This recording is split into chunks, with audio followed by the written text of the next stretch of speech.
It's the world next door, an alien planet teeming with life right here on our own doorstep. We look at the ocean's serene surface and see a simple, blue expanse. But beneath the waves lies a metropolis more complex and vibrant than any on land. Imagine a city built not of concrete and steel, but of living architecture, where skyscrapers of coral reach for the sunlit water above. This is a world painted in a kaleidoscope of impossible colors, where neon-streaked parrotfish patrol their territories, and tiny, jewel-like gobies dart between the protective spines of a sea urchin. Every crevice is a home, every shadow a hiding place. It's a reality governed by its own ancient rhythms, a constant, gentle hum of a million tiny lives playing out their part in a grand, aquatic symphony. But what if I told you this vibrant world is under siege? What if an invisible force, a silent, creeping change, is rewriting the very rules of existence in this underwater kingdom? It's a phenomenon that leaves no fingerprints, no obvious signs of attack, yet its effects are as devastating as any cataclysm. Have you ever felt a subtle shift in the air? A strange quiet that tells you something fundamental is wrong? That's the feeling spreading through the oceans today. We think we know this world, but the clues to its transformation are scattered across the seafloor, pointing not to a single culprit, but to a shadowy conspiracy of forces that we ourselves have unleashed. This isn't a monster from a forgotten legend. It's a trio of modern-day horsemen of the aquatic apocalypse. First, there's the creeping fever. The ocean has acted as our planet's great sponge, absorbing over 90% of the excess heat trapped by greenhouse gases. But that sponge is now waterlogged, and the temperature of the sea itself is rising, pushing its inhabitants into a desperate, feverish state. Then comes the slow-motion poison, as the very chemistry of the water begins to sour. A quarter of the carbon dioxide we pump into the atmosphere dissolves into the ocean, creating carbonic acid and turning the seas more acidic than they have been in millions of years. And finally, as the water warms, it begins to lose its breath, unable to hold as much life-giving oxygen, creating vast, suffocating dead zones where there was once abundance. And what does this assault look like in practice? It begins with a quiet, horrifying spectacle: the loss of color. It starts subtly, a paling of the reef's brilliant hues, as if a watercolor painting were left out in the rain. The corals, the architects of this entire ecosystem, are living animals. Under the stress of the heat, they perform a desperate, agonizing act of self-preservation and expel the microscopic algae that live within their tissues, the very partners that provide them with food and their spectacular color. In doing so, they turn a ghostly skeletal white. This is coral bleaching. It's the creation of a ghost reef, an underwater Pompeii frozen at the moment of its demise. The vibrant city becomes a bone-white graveyard. The silence that follows is perhaps the most terrifying part. The constant symphony of clicks, pops, and grunts from fish and crustaceans, the sound of a healthy, bustling ecosystem, fades into an unsettling, muffled quiet. The city has lost its voice. For the millions of creatures that called this reef home, it's an apocalypse on a scale we can barely comprehend. Imagine your entire city, every building, every park, every street, crumbling into dust around you. Your home, your grocery store, the school where you raise your young, all of it gone. This is the reality for countless species. They are now refugees in their own world, forced out into the open, stripped of their shelter, and exposed to predators and an environment that is actively hostile to them. Survival in nature has always been a ruthless game of adaptation, a constant evolutionary arms race. But this isn't a game anymore. It's a desperate gamble on a timeline so compressed it defies belief. Faced with the utter collapse of their reality, these creatures have only two choices: change or vanish forever. The fundamental blueprints of life, honed over millions of years, are being torn up and hastily redrawn in a desperate bid to keep up. As the old world of the ocean dies, a new one is fighting to be born from its skeletal remains. And this brings us to the real question, the one that should send a chill down your spine.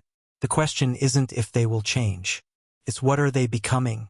From the ruins of the ghost reefs, a new battle begins. This one isn't fought with tooth and claw, but on a molecular level. It's an invisible war, waged in every single drop of water across the globe. To put it simply, the ocean is getting a massive, planet-wide case of acid reflux. For hundreds of millions of years, the ocean's chemistry has been remarkably stable, a perfect cradle for life. But the vast amounts of carbon dioxide we've pumped into the air are being absorbed by the sea, triggering a chemical reaction that is making the water more acidic. It's a slow, insidious change, but it represents the most rapid shift in ocean chemistry in at least 50 million years. This isn't just a minor tweak. It's a fundamental rewriting of the operating system for marine life. So what does that actually mean for the creatures living there? Imagine you're a builder, but someone is sneaking onto your construction site every night and stealing your bricks. That's precisely what acidification is doing. Countless marine organisms, from the corals that build the reefs to the humble clams and mussels, rely on carbonate ions in the water to build their shells and skeletons, their homes, their armor. But as the ocean becomes more acidic, those carbonate bricks become scarce. The water itself becomes hungry for them, effectively stealing the very building blocks of life right out from under the organisms that need them most. It becomes a frantic, desperate scramble to build and maintain a body while the world itself tries to dissolve it. Nowhere is this horror story more poignant than with one of the ocean's most delicate and beautiful inhabitants, the pteropod, or sea butterfly. It's not a butterfly at all, but a tiny, free-swimming snail that drifts through the open ocean, flapping its modified foot like a pair of wings. They are a vital food source for everything from krill to salmon to whales, a critical link in the food web. But their shells are made of a particularly fragile form of calcium carbonate, making them exquisitely vulnerable. In lab experiments that simulate future ocean acidity, their paper-thin, translucent shells simply dissolve. They become pitted, ghostly, and eventually vanish into the corrosive water. They are being chemically erased, their armor melting away in a world that has turned against them. This chemical assault creates a cascade of losers. The larval stages of crabs and fish, microscopic and fragile, struggle to form their initial skeletons. Oysters find it harder to build their protective shells, growing weaker and more vulnerable. The very foundation of the marine food web, built upon these shelled organisms, begins to tremble and crack. It seems like a universal death sentence, a chemical plague with no survivors. But nature is never that simple. In every great extinction, in every ecosystem collapse, there are opportunists. While one empire falls, another, stranger one often rises to take its place. So, who are the winners in this acidic new world? Meet the new masters of the sea, the jellyfish. These creatures are models of simplicity and resilience. They have no bones to break, no shells to dissolve. Their gelatinous bodies are largely immune to the effects of acidification. And for them, the chaos is a golden opportunity. As their fish competitors and predators decline, vast new territories and food sources open up. The result? A silent, gelatinous conquest. We are seeing massive, almost biblical blooms of jellyfish in oceans across the world, pulsating, brainless empires expanding into the vacuum left by more complex life. They drift in swarms so dense they can clog the intake pipes of power plants, a ghostly, shimmering armada taking over the seas. And they are not alone. Certain types of resilient, often toxic, algae also thrive in these changing conditions, creating vast, murky blooms that starve the water of sunlight and oxygen, helping to create those suffocating dead zones. The rich, diverse tapestry of the reef is being replaced by a monotonous, slimy landscape dominated by jellyfish and algae. It's a vision of a primordial past, a simpler, harsher world reasserting itself. The horror here isn't just about death. It's about replacement. It's the rise of a new, alien order that is every bit as alive, but far less familiar and far more unsettling. For some, this acid test is a death sentence. For others, it's the dawn of their reign. But this chemical arms race is just the beginning. A much more aggressive force is turning up the heat, pushing all life, winner and loser alike, to its absolute limit. The chemical war is just one front in this global siege. A more primal, more aggressive force is turning up the heat, and the entire ocean is beginning to feel the burn. It's a planetary fever, and the creatures of the sea are caught in its delirious grip. Fish, like most life, are finely tuned thermometers, their bodies built to operate within a specific temperature range. So when their home begins to boil, their first, deepest instinct is the same as ours would be: run. We are now witnessing the greatest migration in the history of life on Earth. A frantic, disorganized exodus of billions of animals fleeing for their lives. This isn't the graceful, cyclical migration of birds flying south for the winter. This is a one-way trip, a desperate flight from an invisible wall of heat that is pushing relentlessly poleward. Entire ecosystems are on the move. Cod and halibut from the Atlantic are showing up in the Arctic, chasing the colder waters they need to survive. Tropical species, once confined to the equator, are now appearing in the Mediterranean and off the coast of California. It's a planetary-scale refugee crisis, where the refugees are fish, and there are no safe havens to run to. What does it look like when a whole community is forced to abandon its ancestral home? It looks like chaos. And what happens when these climate refugees arrive in a new neighborhood? It's an invasion. The local inhabitants, species that have thrived in cooler waters for millennia, are suddenly faced with new competitors, new predators, and new diseases they have no defense against. Imagine a vibrant forest ecosystem suddenly invaded by jungle animals. The results are just as disruptive. This phenomenon, known as tropicalization, is turning once stable ecosystems into biological war zones. The rules of engagement have been torn up, and survival becomes a chaotic free-for-all. The mystery is no longer just what is dying, but what strange, unbalanced new ecosystems are emerging from the turmoil.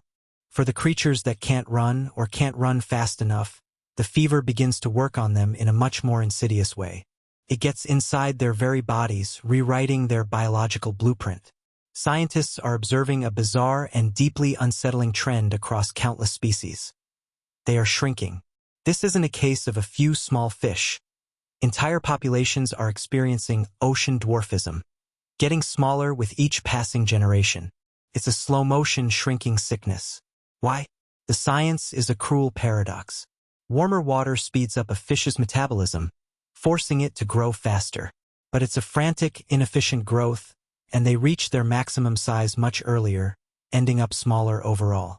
They are living fast and dying small, a generation of runts cursed by the very water they swim in. But the fever has another, even more terrifying symptom. As the ocean warms, it begins to lose its ability to hold dissolved oxygen. It is, quite literally, losing its breath. This effect is compounded by nutrient runoff from our farms and cities, which triggers massive algae blooms.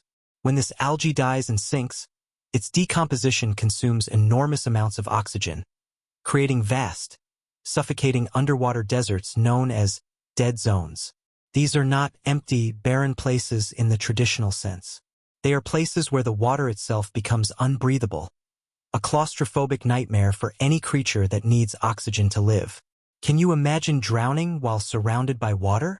And it's here, on the edges of these suffocating abysses, that we witness the most horrifying consequence of the ocean's fever.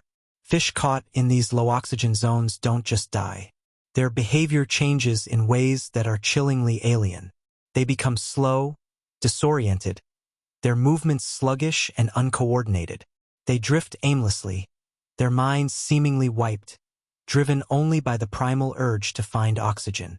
They gather at the surface, gasping, but there is no air for them there. It's a zombie apocalypse in slow motion. They are not truly alive, but not yet dead, trapped in a horrifying state of biological limbo. They are ghosts in the machine, their bodies still moving, but their life force extinguished. So they are running, shrinking, and fighting for every last molecule of oxygen in a world that is actively trying to suffocate them. The surface and midwaters are becoming a desperate trap. But some creatures have stopped running. In the crushing, absolute darkness of the abyss, a place where the pressure is already so immense it would crush us into jelly, life has always existed at the extremes. What happens when this new, suffocating heat begins to creep down into their world? In the twilight zone, where the monsters have always lived, something far stranger is beginning to stir. They are running, shrinking, and suffocating. But some have stopped running, because for them there is nowhere left to go. Let's journey downward, past the sunlit world, past the last dying rays of light, into a place of eternal twilight. We are entering the mesopelagic zone, a realm that begins 200 meters down and descends into 1,000 meters of crushing, frigid darkness. The pressure here is immense, enough to turn our bodies to pulp. The cold is relentless. This has always been a place of monsters, a natural biological horror story written in the language of survival. Life here is not just tough. It is a miracle of evolutionary defiance. And now, the chaos from the world above is beginning to bleed down into the darkness. The residents of the Twilight Zone are already the stuff of our deepest nightmares. This is the home of the viperfish with teeth so long they can't close their own mouths.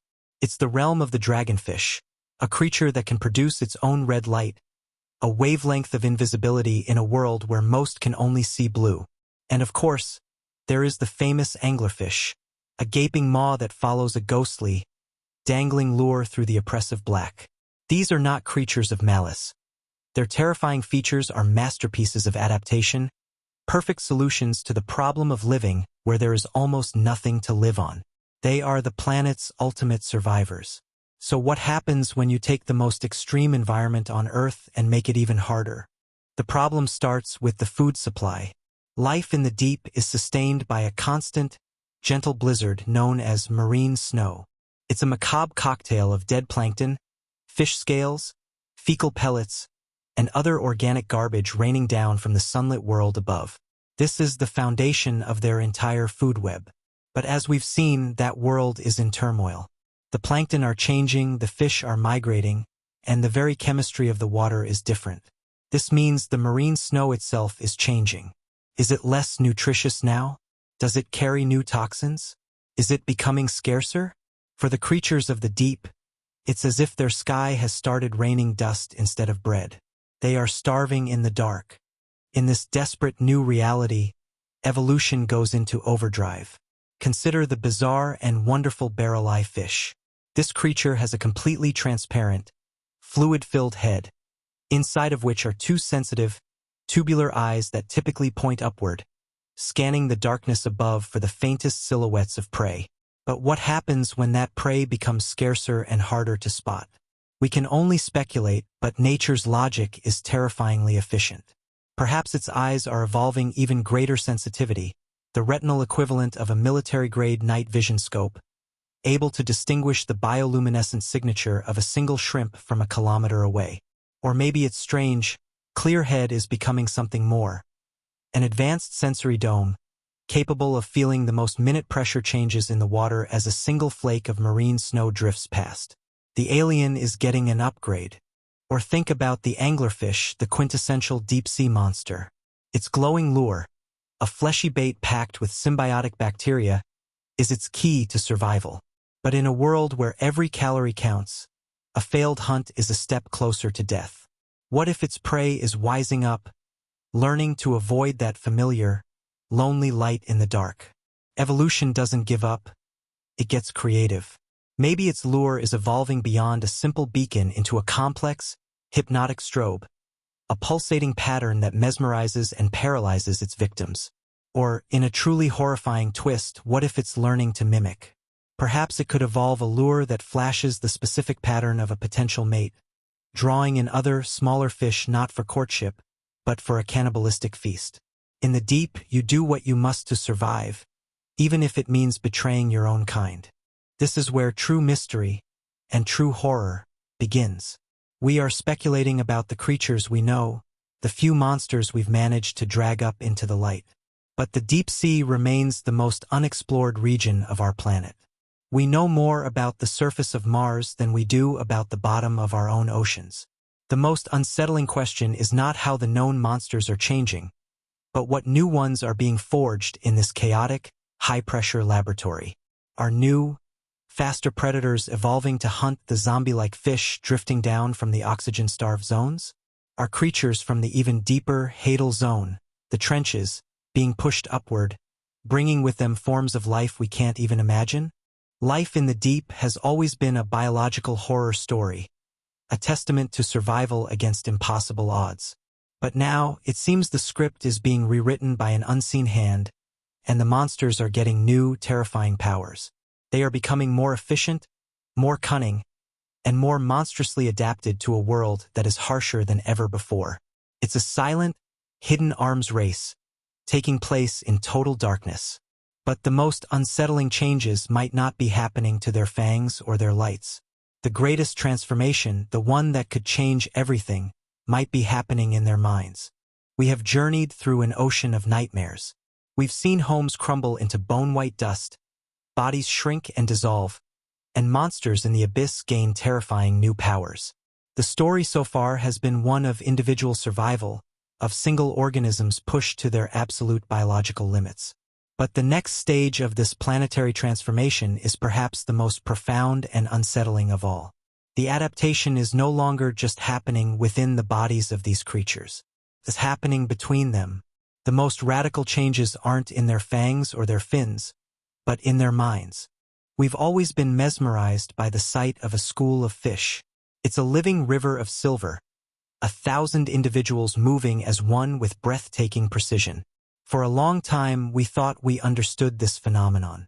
Scientists called it swarm intelligence, and explained it with a few simple rules. Stay close to your neighbor, align your direction, and avoid collisions. It's a beautiful, decentralized dance primarily used for defense, a classic case of safety in numbers, designed to confuse predators. But what if those simple rules are no longer enough? In a world of new predators, chaotic currents, and shifting food sources, the old dance is becoming something else entirely. Across the planet, this behavior is being pushed to new, bewildering extremes. The schools are becoming larger, their movements more intricate and unpredictable. We see it in the colossal bait balls that form in open water, a swirling vortex of millions of fish, a shimmering, temporary sphere of life. This isn't just a loose crowd. It's a superorganism, a single entity with 1,000 eyes and 1,000 fins, acting in perfect, instantaneous unison. They contract, expand, and flow with a liquidity that seems to defy the laws of physics and biology. It's beautiful, yes, but it is also deeply unnerving. It feels less like a flock of birds and more like a single, massive intelligence learning to navigate its new, hostile world. This raises a mind-bending question. Are we witnessing the birth of a new form of consciousness? Think about it. Your own consciousness isn't located in a single neuron. It's an emergent property that arises from the complex interactions of billions of neurons firing in concert. So what are we looking at here? Is each fish simply a neuron, and the school itself the brain? Is this swirling mass of life not just reacting, but thinking on a scale we can't possibly comprehend? This isn't just about escaping a shark anymore. We see these megaschools navigating complex currents, locating scarce patches of plankton with uncanny efficiency, and evading threats with strategies that seem almost precognitive. The horror of this idea is subtle but profound. It's the horror of the unknown, of an alien intelligence rising from the familiar. We can't reason with it. We can't predict it. What does a mind made of 1,000,000 fish want? Does it feel fear? Does it have a purpose beyond simple survival? When you watch a sardine run, a literal river of life stretching for miles, behaving as a single, coordinated entity, you are forced to confront the possibility that the ocean is developing its own distributed, planetary-scale nervous system. The old, predictable patterns are breaking down, replaced by a chaotic, unified consciousness that operates on a logic completely foreign to our own. We are losing our ability to understand the ocean's behavior because the ocean itself is learning to think. It's a terrifying thought. The creatures within it are no longer just individual victims of circumstance. They are becoming nodes in a vast, organic network, sharing information and coordinating their actions in real time to solve the problem of their changing world. And as this collective mind grows stronger and more sophisticated, it is creating a new kind of power in the ocean. A power that is wild, unpredictable, and entirely beyond our control. The ocean is no longer just a collection of animals. It's becoming an entity, We have now seen their bodies warp to survive the heat and acid. We have watched their ancient habitats dissolve into graveyards. And we have stared into the abyss as the monsters of the deep rearmed for a new war. Now, on top of it all, we see their very minds uniting, forming something vast, new, and strange. All the pieces are on the board. The final act of this planetary drama is about to begin. So what does it all lead to? What will the ocean of the future, ruled by these new powers and this new consciousness, truly look like? We have reached the end of our journey, the final act in this planetary drama of death and transfiguration. We've watched the world we knew burn, dissolve, and run for its life. We've seen its inhabitants shrink, suffocate, and evolve into new kinds of monsters. We've even glimpsed the emergence of a vast, alien consciousness from the chaos. Now, it's time to take one last speculative leap. Let's step out of our time and into the far future to witness the world that is being born from the ashes of our own. What does the ocean look like after passing through this evolutionary gauntlet? Who are the winners of this great, terrible filter? First, you must forget the world you knew. The coral reefs, those vibrant, bustling cities of color and light, are a forgotten memory, a fossil layer in the planet's geology. In their place is a landscape that is both terrifying and hypnotic. Imagine vast, shallow plains that are not built of coral, but carpeted in massive, hardy sea anemones, their tentacles swaying in unison like a field of carnivorous flowers. At night, this world ignites. Entire coastlines are dominated by pulsating fields of genetically modified bioluminescent algae and bacteria, glowing with an eerie, chemical green and blue. It is a world of soft bodies, of slime and stingers, a primordial kingdom reborn. It's not dead. It's just no longer built for us. The new masters of this world are the descendants of the simplest survivors. The jellyfish, those gelatinous drifters who were immune to the acidic curse, have inherited the seas. But these are not the simple creatures we know. Drawing on the emergent consciousness of the hive mind, they have evolved into something more. Picture continent-sized swarms, macroorganisms of trillions of individuals that move and hunt as a single, intelligent entity. They are the new plankton, the new predators, and the new reef structure all in one. They are living, thinking ecosystems, their shimmering bells forming a near-impenetrable canopy over vast stretches of the sunlit ocean.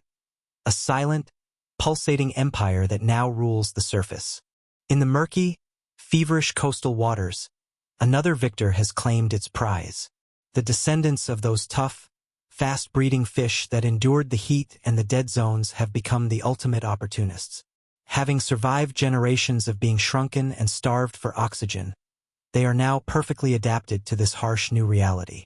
They are compact, heavily armored, with hyper-efficient gills that can pull the last molecules of oxygen from the water.